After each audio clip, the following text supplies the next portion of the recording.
বিসমিল্লাহির রহমানির রহিম। বিশ্ব আধ্যাত্মিক জ্ঞান সঞ্চার দরবার শরীফের প্রতিষ্ঠাতা আমার মুর্শিদ কেবলা গাউসুল আজম শামীম আলী চিশতির দরবার হইতে আমি কুলসুম চিশতি আপনাদের সকলকে জানাই আন্তরিক শুভেচ্ছা ও অভিনন্দন।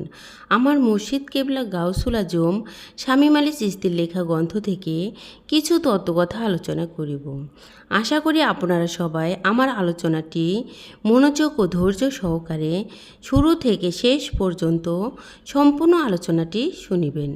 আমি আজকে যে আলোচনাটি নিয়ে হাজির হলাম সে আলোচনাটি হলো, কোন ব্যক্তি মুর্শিদ ধরেছে ঠিকই, কিন্তু দেখা যায় বৈহিকভাবেও কোনো প্রেমিকার সাথে সম্পর্ক রেখেছে। এই নিয়ে কিছু তত্ত্বকথা আলোচনা করিব। একজন মানুষ যখন কোনো মেয়ে মানুষের সাথে মনের লেনাদেনা হয়ে গেছে, তারপরেও দেখা গেল ওই মানুষটি কোনো ভাই বন্ধুর সাথে তালে তালে এসে একজন পীরের কাছে মুরিদ হয়ে গেলেন। একটা মন শুধু মাত্র নিজ মুর্শিদকেও দেওয়া হয়ে গেছে, আর একটি মন কোথায় পাবো সেই প্রেমিকাকে দিতে? গুরু মুর্শিদকেও ছাড়তে পারছে না, আবার প্রেমিকাকেও ভুলতে পারছে না।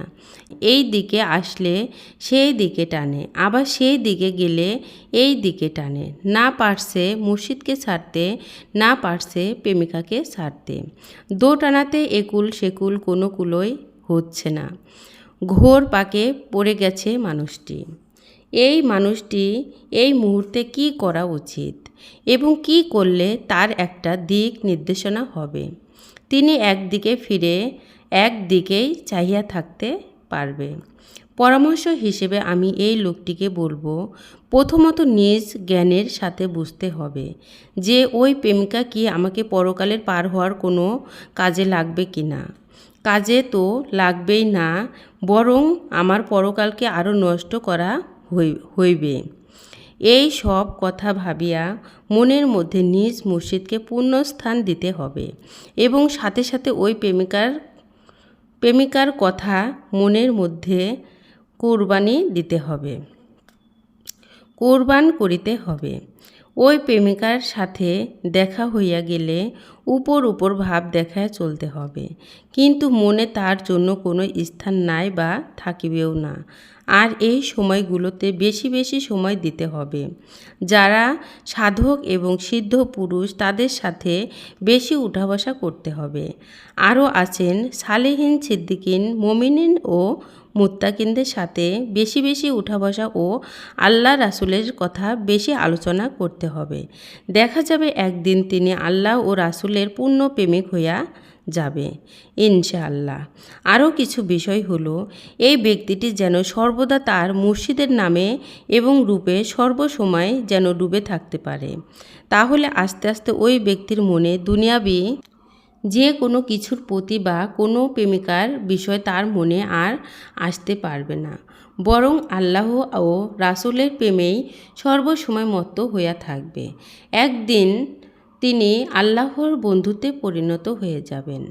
আর আল্লাহ তাআলা বলেছেন, আমার বন্ধুদের কোনো ভয় নাই। আল্লাহ আমাদের সবার বোঝার তৌফিক দান করুন। আবার দেখা যায় মুর্শিদ প্রেমের দ্বারাই একমাত্র মানুষ এই পৃথিবীর জ্বালা যন্ত্রণা থেকে চিরমুক্তি নিতে পারে। ভক্তের ঊর্ধ্বে যাওয়ার একটাই পথ।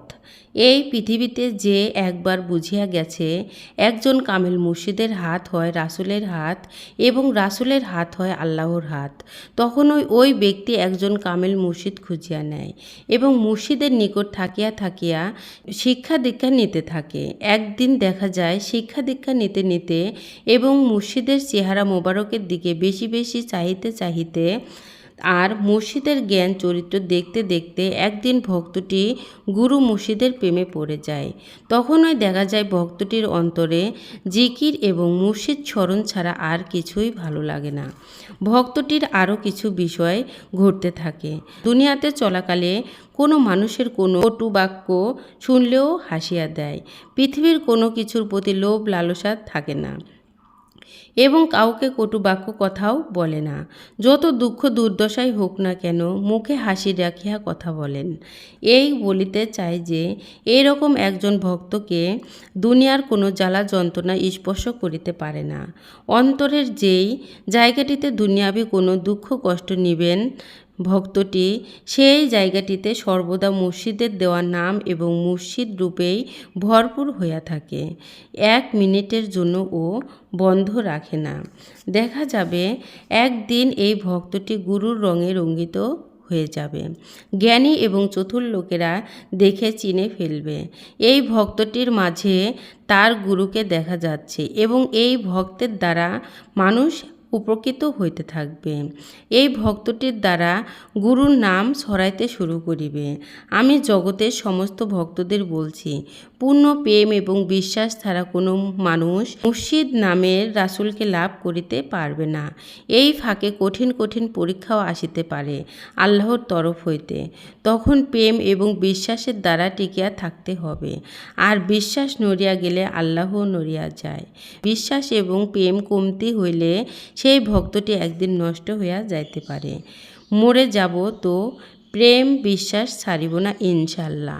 আমি যে আলোচনাটি আপনাদের মাঝে করেছি, এই আলোচনাটি আপনাদের কাছে কতটুকু ভালো লেগেছে? যদি ভালো লেগে থাকে তাহলে আমাদের এই চ্যানেলটি সাবস্ক্রাইব করে দিবেন। সামনে আরও ভালো ভালো আলোচনা পেয়ে যাবেন। সামনে আপনারা কী ধরনের আলোচনা চান আমাদেরকে কমেন্টে জানাবেন। আমরা চেষ্টা করিব আপনাদের পছন্দ মতো আলোচনা নিয়ে আসতে। আমার এই আলোচনাটি করতে যাইয়া কথা ভাষার ছন্দে কোনো ভুল হইয়া থাকে তাহলে আমাকে ক্ষমা ও সুন্দর দৃষ্টিতে দেখবেন। সকলে আমার জন্য দোয়া করবেন, আমি যেন আপনাদের সামনে ভালো ভালো আলোচনাগুলো নিয়ে আসতে পারি এবং শোনাইতে পারি। সর্বশেষে সকলের চরণে হাত রেখে একটি কথা বলতে চাই, আল্লাহ গোপনেরও গোপন। সে গোপনকে পাইতে হলে একজন কামিল মুর্শিদের কাছে যাইয়া বায়াত গ্রহণ করে সেই গোপন ইবাদতের মাধ্যমে আল্লাহকে লাভ করিতে হবে। সকলে ভালো থাকবেন, সুস্থ থাকবেন। আল্লাহ হাফেজ।